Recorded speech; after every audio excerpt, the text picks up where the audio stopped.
Kaidah mengenal bid'ah bagaimana dan ciri-ciri sesuatu bisa dikatakan bid'ah seperti apa. Yang Nabi SAW tidak contohkan, tidak juga dicontohkan oleh para sahabat, ulama umumnya masukkan dalam kategori bid'ah. Gitu kan? Dan ini masuk dalam perilaku-perilaku, perbuatan-perbuatan, perkataan, ini masuk di dalamnya. Ini yang disimpulkan oleh para ulama tentang masalah itu. Tentu istilah bid'ah disebutkan dalam hadis Irbat. Hadis Nabi SAW yang masyhur, beliau mengatakan, alaikum bisunnati wa sunnatul khulafa rasyidin mahdiyina min ba'di addu 'alaiha bin nawajid. Ini hadis sahih yang ma'ruf, yang hampir semua umat Islam kalau belajar hadis tahu hadis ini.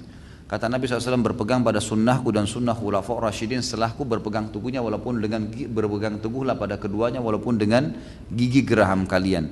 Lalu Nabi SAW berkata, wa iyyakum wa muhdatsatil umur, dan hati-hati dengan muhdatsat. Tahu muhdatsat itu apa?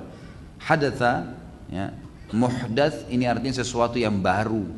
Hati-hati dengan perbuatan-perbuatan yang baru, yang tidak ada panduannya, tidak ada tuntunannya. Baru artinya tidak saya contohkan, tidak ada juga dalam khulafaur rasyidin.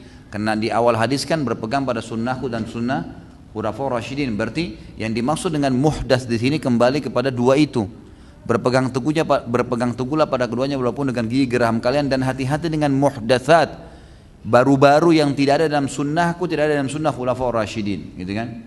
Fa inna kulla muhdatsin bid'ah, semua yang muhdatsa, yang tidak ada saya contohkan, tidak khulafaur rasyidin contohkan, maka dia adalah perbuatan bid'ah. Wa bid'atin dhalalah, dan perbuatan bid'ah itu artinya yang tidak saya contohkan, tidak khulafaur rasyidin contohkan, adalah bid'ah. Dan bid'ah itu akan membawa pelakunya pada kesesatan.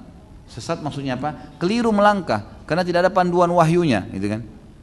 Wa inna dhalalan finnar, dan kesesatan akan membawa pelakunya ke dalam api neraka. Ini sabda Nabi SAW.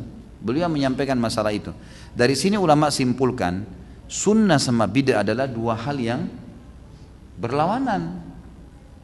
Yang hidupkan sunnah berarti mematikan bid'ah, yang hidupkan bid'ah berarti matikan sunnah. Karena memang sudah begitu dia, gitu kan?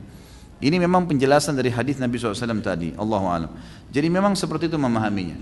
Makanya teman-teman sekalian, cukupkan diri dengan yang ada perintahnya saja. Itu aja jaga sampai mati, masuk surga insya Allah.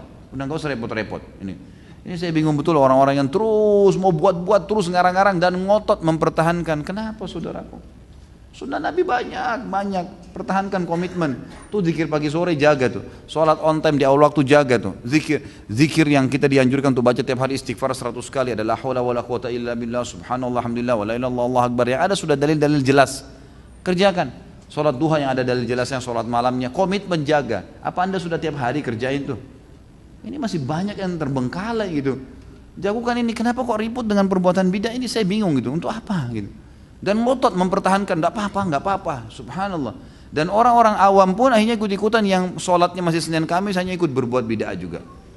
Ini yang wajib-wajib enggak diingatin, yang sunnah-sunnah sudah jelas dan pintarnya enggak disemangatin, malah enggak apa-apa, buat ini aja. Loh, gimana ini? Gimana ini?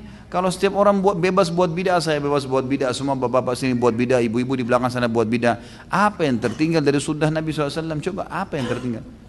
Orang akan tinggalin kan, karena bid'ah lawan sunnah gitu. Maka kerjain yang sudah ada perintahnya, kenapa sih? Kenapa suka cengkal nih gitu. Bersikuku dengan hal-hal yang tidak ada perintah? Sudahlah saudaraku gitu kan.